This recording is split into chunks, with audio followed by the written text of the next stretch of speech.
Halo semuanya, pernah nggak sih kamu ngerasa kekurangan tidur karena tugas kuliah, begadang organisasi, atau sekedar scrolling TikTok sampai jam 2 pagi? Banyak loh orang bilang mahasiswa zaman sekarang itu kurang tidur, tapi pertanyaannya, apakah itu cuma asumsi atau ada buktinya secara statistik? Nah, di video ini aku akan mengajak kalian menganalisis sebuah kasus nyata tentang kebiasaan tidur mahasiswa menggunakan uji hipotesis statistik. Yuk kita simak.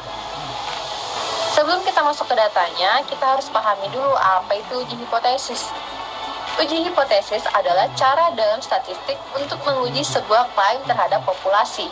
Berdasarkan data dari sampel, biasanya kita punya dua hipotesis, yang dimana H0 atau hipotesis 0 yang menyatakan tidak ada perbedaan atau tidak ada efek.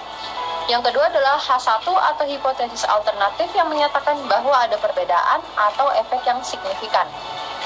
Uji ini penting banget dalam penelitian, karena membantu kita bikin keputusan berdasarkan data, bukan hanya perasaan. Sekarang kita masuk ke studi kasusnya.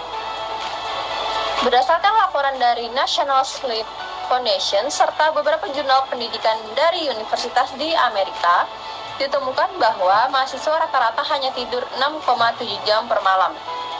Nah, kita ingin tahu apakah benar mahasiswa tidur kurang dari 8 jam yang merupakan jumlah tidur ideal menurut para ahli kesehatan. Berikut adalah data yang kita pakai. Yang pertama ada jumlah sampel 100 mahasiswa, rata-rata waktu tidur 6,7 jam per malam, standar deviasi 1,2 jam, tingkat signifikan 5% atau alfa sama dengan 0,05. Sekarang kita lakukan uji hipotesis langkah demi langkah.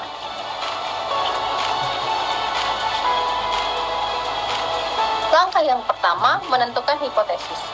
Hipotesis 0 atau H0, mu lebih dari atau sama dengan 8. Hipotesis alternatif atau H1 sama dengan mu kurang dari 8. Karena kita ingin membuktikan bahwa mahasiswa tidur kurang dari 8 jam, maka kita lakukan uji satu sisi kiri.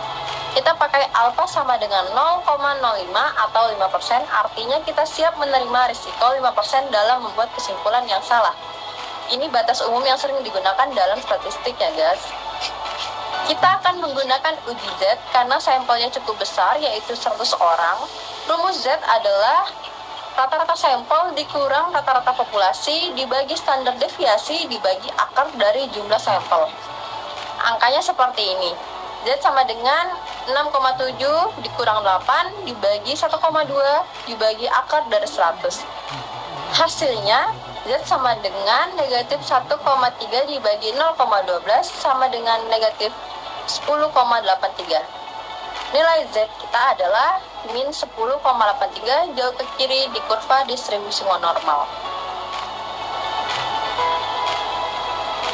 Karena kita melakukan uji satu sisi kiri dan alfanya 0,05, maka dari tabel Z kita dapat nilai Z kritis sebesar negatif 1,645. Sekarang kita bandingkan Z hitung sama dengan min 10,83 dan Z kritisnya sama dengan min 1,645. Karena Z hitung lebih kecil dari Z kritis, maka kita tolak H0. Artinya secara statistik ada bukti yang cukup kuat untuk menyatakan bahwa mahasiswa tidur kurang dari 8 jam per malam. Jadi hasil dari uji hipotesis ini menunjukkan bahwa mahasiswa memang tidur lebih sedikit dari yang disarankan. Kita berhasil membuktikan bahwa anggapan ini bukan hanya asumsi, tapi fakta yang terbukti dari statistik. Kurang tidur bisa berdampak besar mulai dari penurunan fokus, gangguan emosi, sampai masalah kesehatan yang lebih serius.